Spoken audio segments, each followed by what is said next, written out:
You ever been interviewed by the police in a room like this before? I have never been interviewed like this. Oh, no? Okay. Before we get into today's video, I just want to let you guys know that this video is for educational purposes only. Please remember to be kind to everybody everywhere, in your everyday life, in your home, in the grocery store, and especially in the comment section down below. Please do not show hate to anybody, anywhere.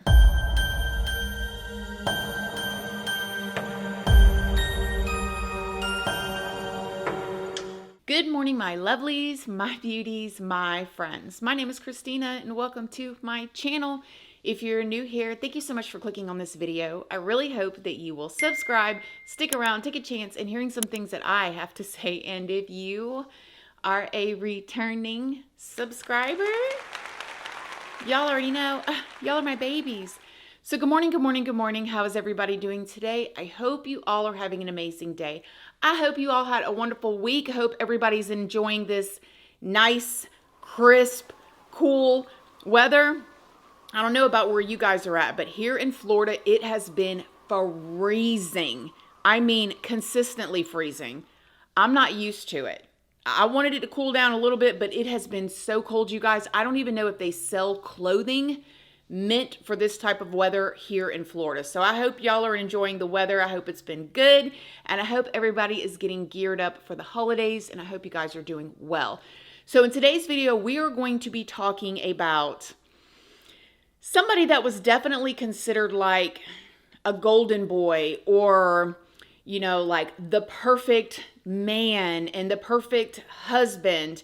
And he actually spent decades in the Canadian military, and he flew Queen Elizabeth in a plane. I mean, this was somebody that people really respected, and he never got into any kind of trouble or anything. And then people found out that he was nothing like he pretended to be all of those years. This is the story of David Russell Williams, and you guys, the twists and turns in this one. So I'm going to do like I typically try to do. I'm going to tell you guys a story to the best of my ability with the public information that is already out there. And then at the end of the video, I will give you guys my opinion, like my full opinion. But other than that, let's just start at the beginning. David Russell Williams was born in Bromsgrove, Worcestershire, England on March 7th, 1963 to his parents, Christine Noni and Cedric Williams. Now, even though he was born in England, him and his family would later immigrate to Canada, where this is where they like settled down and they built their roots in Ontario. Now, not long after they settled down in Ontario, David's family met another family, the Sovaks, and they became really good friends. So you got David and his family from England. They move over to Canada. They meet this whole other family, the Sovaks, and they all become really good friends. So the parents are hanging out with the parents, the kids are hanging out with the kids, and it's really close, and it just seems like a great friendship and a great way for David's family to move to a new country, and literally everybody's getting along really well. Well, the two families got along so well that David's parents ended up getting a divorce when he was 6 years old, and David's mother, Christine, went on to marry one of those close friends, you know, the Sovaks. Yes, she married Dr. Jerry Sovak. Now, at this time, David was actually given his stepfather's last name, and they all ended up moving to a different part of Ontario.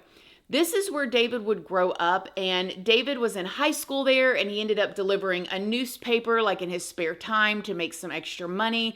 He learned to play the piano as a hobby, and he was considered an all-around just like a good kid. He was living a good life. Then later in 1979, David's mother and his stepfather ended up moving to South Korea for his stepfather's work. Now, David ended up staying in Ontario, and he ended up finishing his last 2 years of high school as a boarding student. From there, David went on to study economics and political science at the University of Toronto, and he graduated with his Bachelor's of Arts in 1986. It is said that while David was in college, he was the ultimate prankster. Now, guys, I want you to remember this because to me, this is very important. It is said that while David was in college, he would go and like pick different people in his dorm's locks, and he would sneak into their room.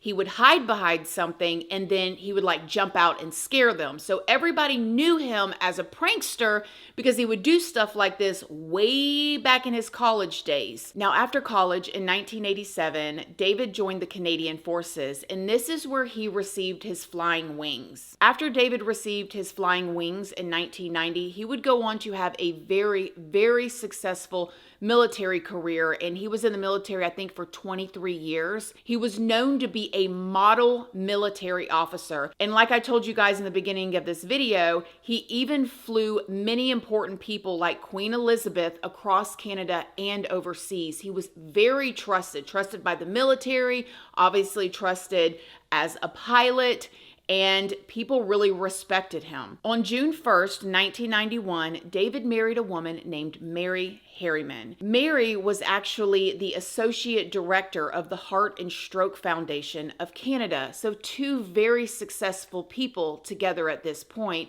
And people that knew David said that he really enjoyed spending his free time fishing. He loved to go running, and him and his wife Mary would spend so many days golfing together.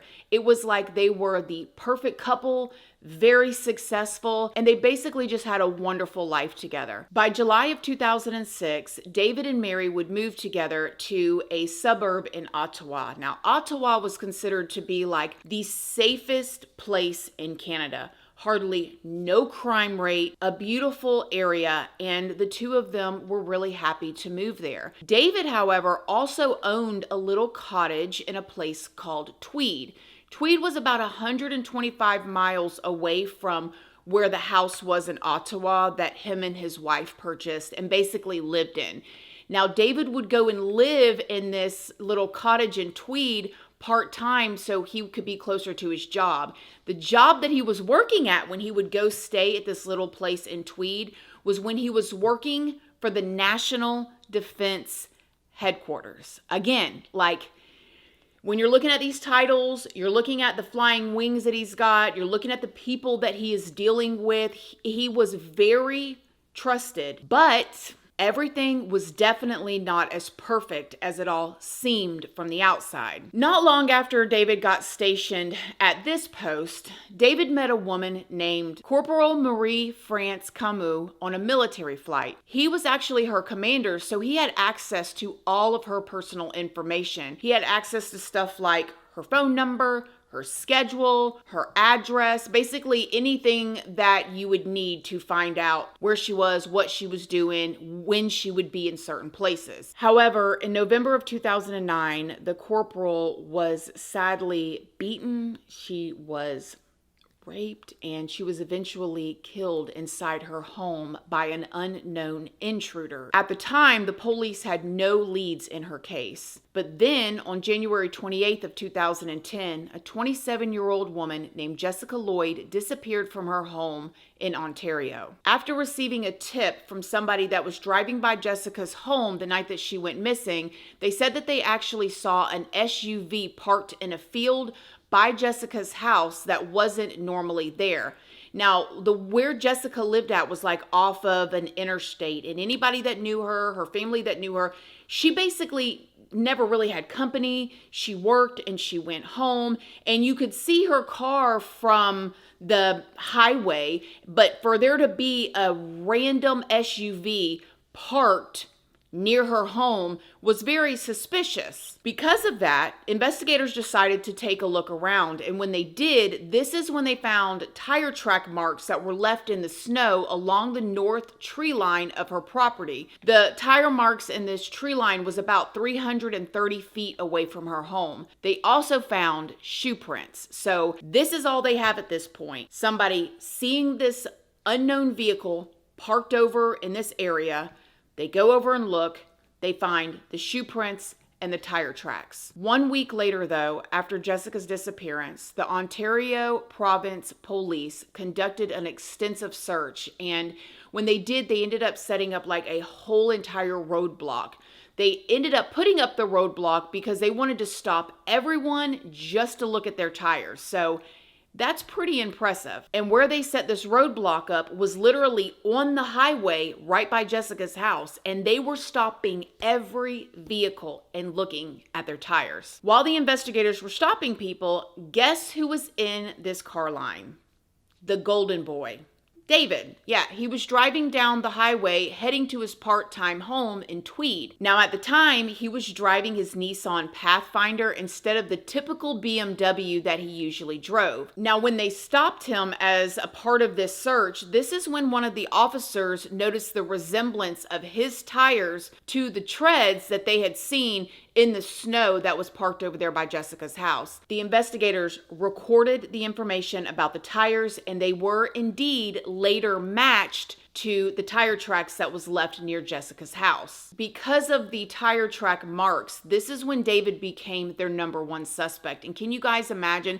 They just happened to set up a roadblock in the middle of a highway, and he just happened to be driving down that day, and they matched the tire tracks to the ones that was in the snow. On February 7th, the OPP called David and asked him to come in for questioning. David agreed, and he went in for his interview at around 3 p.m. He told his wife, "Don't worry about me, honey. I will be back just in time for dinner." The investigators immediately told David his rights and explained to him why he was being questioned. You just have to see yours. I'm just going to move your gloves here. That's a little microphone, just to make sure there's nice and clear. As you can see here, everything in this room is videotaped and audio taped. You ever been interviewed by the police in a room like this before? I Or? have never been interviewed like this. Oh, no? Okay. I guess the closest to interview by NIS for top secret clearance. Oh, yeah? So you can appreciate it's been big news, especially down Belleville way. And, you know, obviously our approach to cases like this is that we don't give up on somebody being alive until we get evidence that they're not. So because of that, we're treating Jessica's case as an emergent situation, obviously. Yeah. So we're fast forwarding things that we might normally take our time with, and that's why we're here on a Sunday afternoon. Sure. So again, I appreciate it. No We're going to do a pretty thorough interview today. Okay. And the reason for that is because the last thing we want is to be calling people back again and again and again, okay? So what we're going to do is we're going to go over a number of things, and I'm going to explain what all those are to you, okay? I'm a big coffee guy. I don't know if you're a coffee guy or not, but I didn't want to drink in front of you, so... No, I appreciate that. All right, go ahead. I could definitely... Are they black? Yeah, they're just black with sugar. All right, and again, like I said, this interview is going to be very thorough, but again... I have a simple rule when I talk to people. It's I'm sure you're the same way. I treat everybody with respect. I don't ask if they do the same for me. So what we're going to do is we're going to start off by going through what your rights are, okay? Just like everybody else, okay? Have you ever read your rights before? No. Yeah, I'm sure you've seen it on TV a whole bunch of times, but that's usually the American version, so I'll go over with you briefly, okay? Now, when I watched this interview, because it definitely wasn't an interrogation, he came in cocky. I was actually surprised with his background that he even came in like that, and that he was willing to talk without an attorney, because in the beginning he could have just left. He didn't have to stay there, but for whatever reason, I don't know if it was his own curiosity or what, he stayed. And by 7:45 p.m., after being shown the matching tire treads and shoe impressions, because they asked him, would he be willing to let them look at his shoe prints and give DNA samples and fingerprints, and he said, sure, no problem. Well, they came back in and they showed him, look, this all matches. When they did, this is when David began to confess. Now, before I show y'all this video of him confessing, the interviewer was, to me, the way it was is he was making it sound like, I don't know if maybe David got away with a lot because of his position, and he thought somewhere in the back of his mind that this interviewer was going to really actually help him in some way if he just told the truth. But David began confessing to so many terrible things. I can't even talk about all of them in this video, you guys. And he even offered to point on a map to where Jessica Lloyd's remains could be found. Watch this. Jessica Lloyd is is one of 4 cases that we're currently investigating. Okay, Right. And essentially what's happened is over the past about 4 or 5 months, Yeah. there have been 4 occurrences that, like I said, that we're looking into.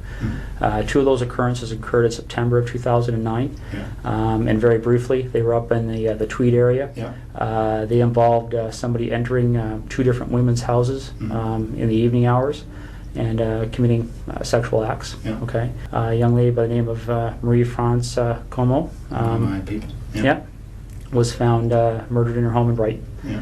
And we believe that there was a sexual component to that crime as well. Most recently, we have Jessica Lloyd's disappearance. Okay, so essentially, when you're looking at those kind of crimes, we're looking at a number of different potential criminal charges. All right, Absolutely. we're looking at issues all the way from the most serious one, which is first-degree murder, kidnapping, sexual assault, break and enter with intent to commit sexual assault, Yeah. forcible confinement. Okay. And so what I want to make sure you understand, and this is what we've been doing with everybody we've been talking to, is that clearly when we find out who's responsible for one or all of those crimes, Yeah. they could be charged with one or all of those offenses, okay? Whether it's you or whether it's anybody else, all right? Absolutely. And that's why it's important that we make sure that people understand what they have to do and what they don't have to do when they're talking to us, okay? So as I said before, any point today you feel the need, you want to speak to a lawyer, you let me know, and Okay. we can take you to a room where you can do that in private, okay? Is there any reason you want to call a lawyer now? Nope. Okay. Because essentially, there was a connection between you and all 4 of those cases. Would you agree? Geographically, And then I guess or I drive past, yes, I would Yeah. have to say there's a connection, yeah.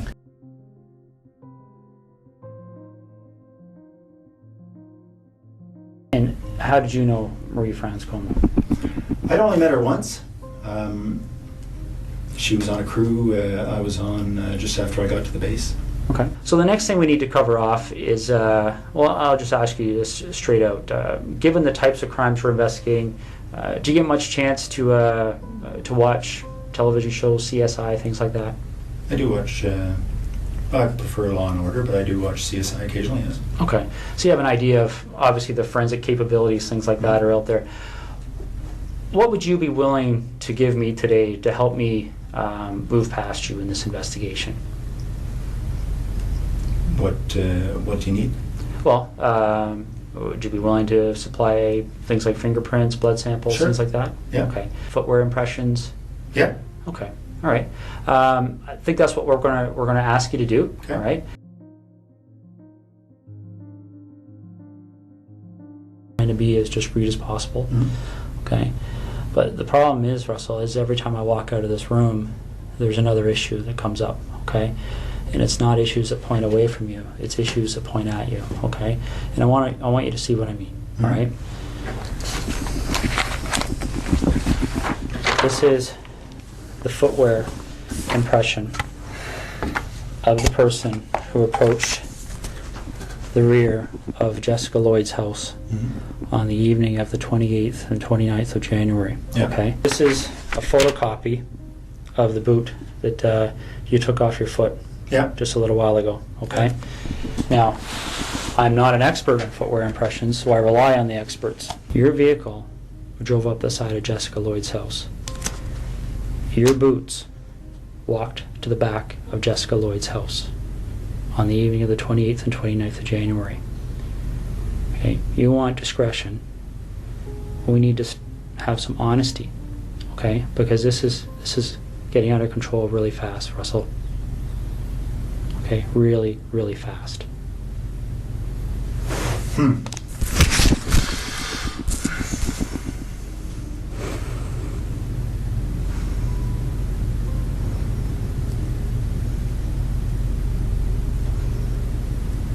This is getting beyond my control.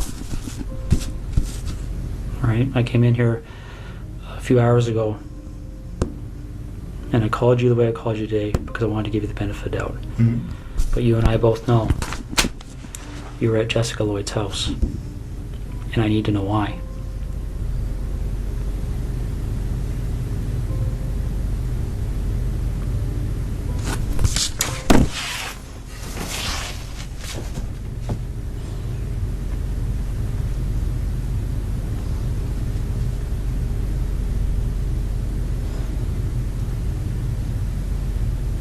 want to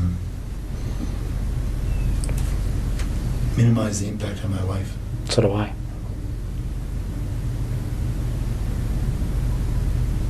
So how do we do that? Well, we start by telling the truth. Get a map. Is she close to where she lives? I've got maps of that general area. Which town is she near? Why don't we start there? I'm not sure if you give me a map of that covers Calabar down to the highway and over to Tweed and south, I'll show you. Let me see what I got here. I might have something. Okay, is she close to a road? Yep. All right. Is it something where is she buried, or is she somewhere where if you walk there you would fairly easily see her? It's here. How long has she been there for?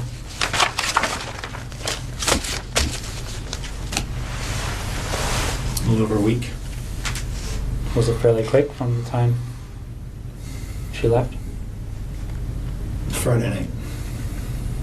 Friday night? Yep. So where was she between Thursday night and Friday night? In Tweed. With you? Yep. How long was she alive for?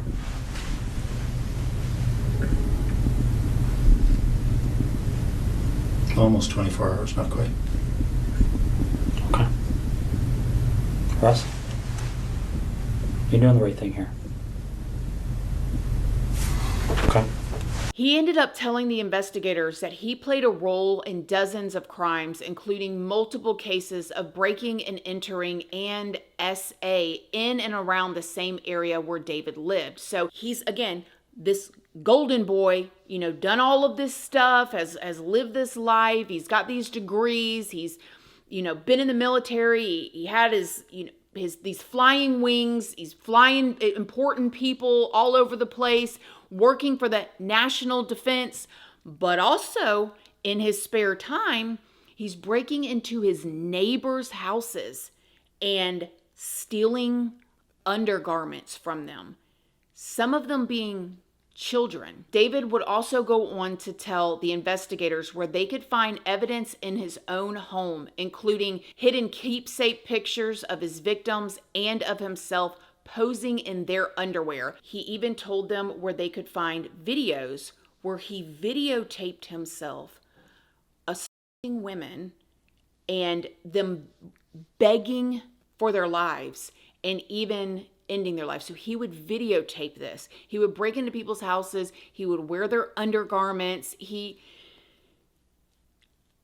I really don't think the investigators were expecting everything that they found. Because of all of this, David was obviously arrested. They ended up charging him the next day with 2 counts of first-degree murder and 2 counts of forcible confinement and 2 counts of breaking and entering and SA. Now, hours after the word got out about David's confession and his arrest, the police departments across the country reopened their unsolved cases involving young women in areas where David had previously been stationed. In addition to these incidents, the investigation into David includes 48 cases of theft of women's underwear dating all the way back to 2006, back when he got with his wife, by the way. And in the searches of his Ottawa home, which was, again, the safest community ever, the police found stolen lingerie that was neatly stored, cataloged, and hidden. Do what you want to do in your spare time, long as you're not hurting anybody else. If you want to wear a little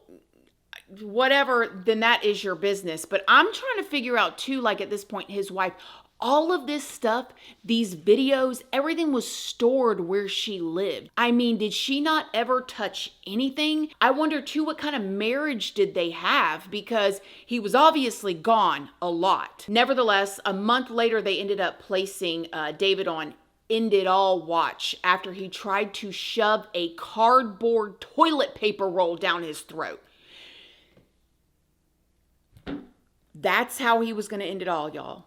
A cardboard toilet paper roll in his throat to end his own life. Nevertheless, on October 18th of 2010 was the first day of David's trial. Now, David went in and he pled guilty to all the charges. There were 88 total charges by this time, and as the trial went on, more and more details kept coming out about other SAs that David had committed. The first day of the trial, it was actually revealed that David had pedophilic tendencies, okay? The trial wasn't televised, but a lot of information, stuff again that I can't even put in this video, was released, and it was a horrific, okay? He was even stealing little girls' underwears as young as 9 years old. It was said that David also committed like 82 fetish, just 82 fetish related home invasions. And this was between September of 2007 and November of 2009. So again, while this golden boy, this award-winning, by the way, in the military, he had a squeaky clean record working for the national defense, flying the Queen Elizabeth all over the place, which a lot of people, especially in those countries, consider that precious cargo. He's doing all of these things in his spare time, you guys. It is absolutely mind-blowing. In court, they said that David would originally break in and he would just like essay, but there would be no like penetration. But then it progressed to when he would break in and find a young woman or a girl in there, that he would then do it all, and then eventually went to where he was raping and murdering. They also said that David would actually keep track of the police reports about the crimes that he was committing, and that he logged his crimes and he kept photos and videos and even left notes for his victims. It totally gives me BTK vibes, but in a different way. Like the dressing up, the keeping, I mean, the fact that he kept all of these photos and videos. And again, some of these videos had the victims begging for their lives. I mean, just horrible. One of the cases that they talked about was where he broke into the bedroom of a 12-year-old little girl, and he ended up leaving a message on her computer saying mercy, which was thank you in French. Can you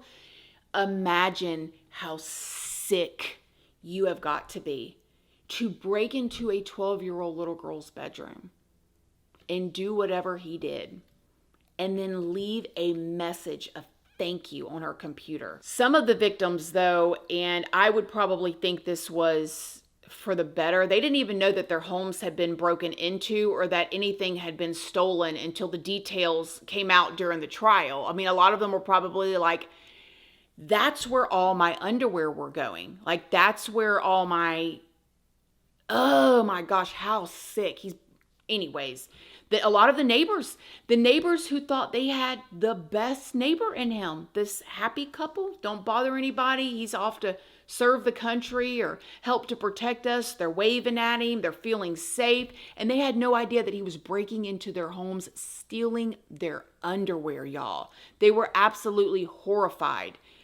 It was said that he took thousands of pictures of his crimes and kept the pictures on his computer and on different hard drives, and he had them hidden in the ceiling, he had them hidden in the basement, he had them hidden in all these different places in his home that his wife was living in. And the last thing that I saw, which was a bit of an older article, his wife was still living in that home, by the way. They showed so many pictures of David in these underwears and bras in court. But not only did they show all these photos of him wearing these undergarments of other people in court, they also showed pictures of David wearing these stolen items as he laid in the victims' beds, pleasuring himself. Yes, while he's photographing himself at the same time. Some of these photos were even published in newspapers. I mean, everybody was seeing it, especially over there. On October 22nd of 2010, the judge ended up sentencing David to 2 concurrent life terms with the possibility of parole in 25 years. I can't believe that, because I have questions for that judge. Why did he sentence them concurrent? In my opinion, I don't know all the legal rules over there in Canada. He should, at the very least, he should have put them consecutive, okay? Because concurrent is at the same time. Consecutive would be one right after another, which means even if they have these like life, rules over there, if you get life over there, then you have the possibility of parole in 25 years. Then it would have been in 50 years at best. But the fact that he could do all of this and still possibly get out on parole in 25 years, that is just crazy to me. Now let's talk about some of the aftermath. After David's conviction, he was expelled from the armed forces and he was also stripped of his rank and his decorations, but he was able to keep his pension. And when I looked it up, his pension was like $600,000. However, it is said that once his uniform was returned, they burned it and they cut his medals into pieces, which seems about right. And currently, David is serving his time at the maximum security prison in Quebec. His wife did go on to file for divorce in December of 2010. Now, my opinions on this, I guess you guys probably could tell the whole entire time. Horrific, disgusting, unimaginable. I can't help but to wonder, because again, like I was saying, when you're watching him in the interview, I think he probably got away with a lot of stuff over the years. I know he was labeled the golden boy, but you know how stuff works sometimes.